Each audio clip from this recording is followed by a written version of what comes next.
আমাদের অফিসটা আপনাদের হাতে আমরা লিস্ট দিলাম, আপনারা দেখে রাখবেন, আমাদেরকে মাঝে মাঝে আসার সুযোগ করে দিন। বিসমিল্লাহির রহমানির রহিম।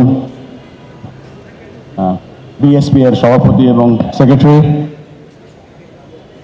বাংলাদেশ ক্রীড়াঙ্গনের সব পরিচিত মুখ, অনেক সাংবাদিকরা এখানে উপস্থিত আছেন, উপস্থিত সুধীবৃন্দ, লেডিস অ্যান্ড জেন্টলম্যান, আসসালামু আলাইকুম।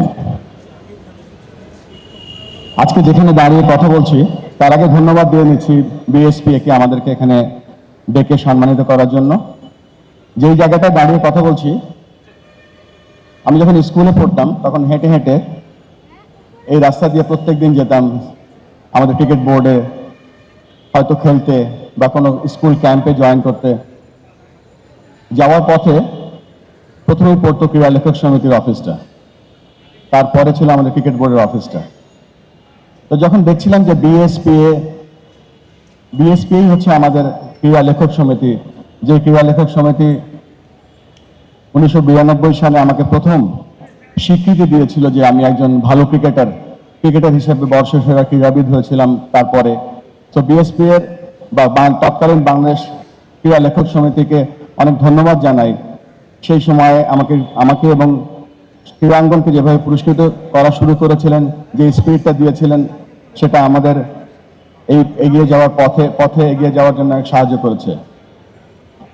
একটু নস্টালজিক হয়ে যাই যখন আসলাম ভাইকে এখানে দেখছিলাম দাঁড়িয়ে কথা বলছিলাম। ইনফ্যাক্ট আমার আসলাম ভাইয়ের ফুটবলের জন্ম হয়েছিল এই জায়গাটাতেই। এই জায়গাটাতে ছিল একসময় football club, Victoria sporting club. Aslam ভাই অনেক বড় ফুটবলার ছিলেন, বাট আমাদের একই ক্লাব ছিল এবং মানে আই ডোন্ট নো, এই জায়গাটাতে সেই ভিক্টোরিয়া ক্লাব ছিল, আমরা আমাদের মত বিনিময় করছিলাম এখানে। বাংলাদেশ ক্রিকেট বোর্ডের আজকে আমি সভাপতি হয়েছি, কিন্তু জানেন এই ক্রিকেট বোর্ডের একসময় স্কুল ক্রিকেটার ছিলাম, অনূর্ধ্ব 19 দলের ক্রিকেটার ছিলাম, জাতীয় দলের ক্রিকেট খেলেছি, তারপরে আজকে ক্রিকেট বোর্ডের সভাপতি হয়েছি। আমি জানি না কিভাবে হয়েছি, বাট আমি মনে হয় খুব ভাগ্যবান যে প্রত্যেকটা রোলেই বাংলাদেশ ক্রিকেটকে দেখতে পেয়েছি। বাংলাদেশের ক্রীড়াঙ্গনের প্রত্যেকটা স্পোর্টসের বিভিন্ন সম্মানিত লোকদের সাথে এই পথে আমরা এগিয়ে চলেছি। আপনাদের সকলকে ধন্যবাদ জানাচ্ছি অনেকগুলো কারণে, যে আজকে আমাদের ক্রিকেট এবং আমাদের ক্রিকেট যেখানে দাঁড়িয়ে আছে, আপনাদের সকলের অবদান অনেক বেশি।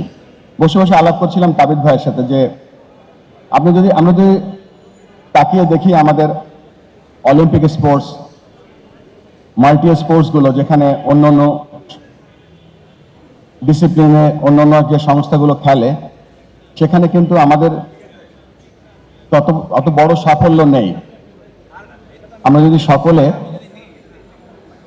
কিছু কিছু কন্ট্রিবিউশন করতে পারি, যেমন sports science, sports medicine, sports psychology, একটা পরিপূর্ণ বায়োমেকানিক্যাল ল্যাব, এবং সেখানে আমরা আমন্ত্রণ জানাই সব স্পোর্টসকে। এবং এই ল্যাবটা করার এই প্রোগ্রামটার পেছনে আমি গত 5-6 মাস ধরে কাজ করে চলেছি।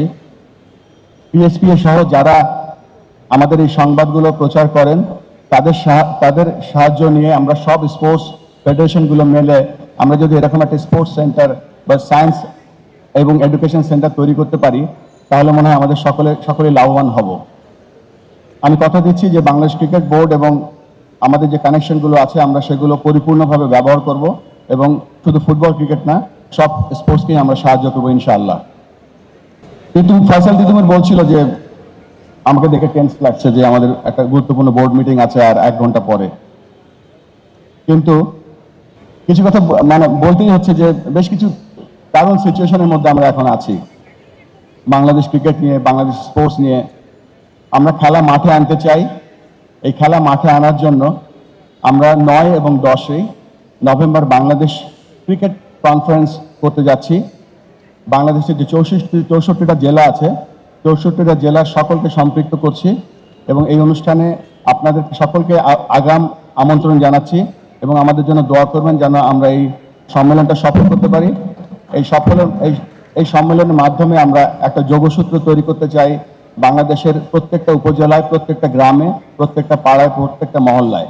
আমরা শুধু ক্রিকেট এগিয়ে নিয়ে যাব, ক্রিকেটের যে ইনফ্রাস্ট্রাকচার আছে, ক্রিকেটের যে লোকাল লিগগুলো আছে, যে খেলাগুলো আছে, সেখান থেকে যে ট্যালেন্ট আইডিগুলো নিয়ে আসা যায়, সেই প্রোগ্রাম আমরা করে ফেলেছি।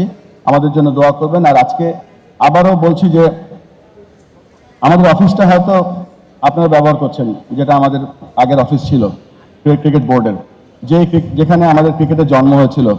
শাকিল ভাই একটা গল্প করতো সবসময় যে এমসিসির ইংল্যান্ড থেকে তারা কর্মকর্তারা সব এসেছিল ক্রিকেট বোর্ডের সাথে মিটিং করতে।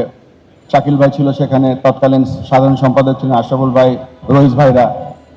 তো মিটিং শুরু হওয়ার কথা ছিল 9:30টার সময়। তো ইংল্যান্ডের ওরা এসেছিল 9টার সময়।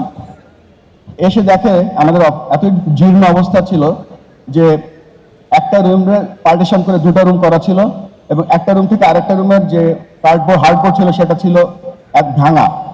তো শাকিল ভাই সেখানে গিয়ে বলছে জয়নাল আর আনোয়ার ঘুমাচ্ছিল সেখানে, তাদের তাড়াতাড়ি করে ঘুম থেকে উঠিয়ে তারপর তারা মিটিংয়ের ব্যবস্থা করেছিল। সেই ক্রিকেট বোর্ড আজকে টেস্ট ক্রিকেট খেলছে। বাংলাদেশ আজকে শুধু টেস্ট ক্রিকেট খেলছে না, বাংলাদেশ ক্রিকেট এবং স্পোর্টসের মাধ্যমে বিশ্বে অনেক পরিচিত এই মুহূর্তে। আর এই আমাদের অফিসটা আপনাদের হাতে আমরা লিস্ট দিলাম, আপনারা দেখে রাখবেন। আমাদেরকে মাঝে মাঝে আসার সুযোগ করে দিন, আমরা আমাদের আগের স্মৃতিগুলো আবার একসাথে রোমন্থন করব। আর আপনাদের সর্বাঙ্গীন মঙ্গল কামনা করে আমাদেরকে আবারও এখানে ডাকার জন্য আপনাদের সকলের ধন্যবাদ জানাচ্ছি।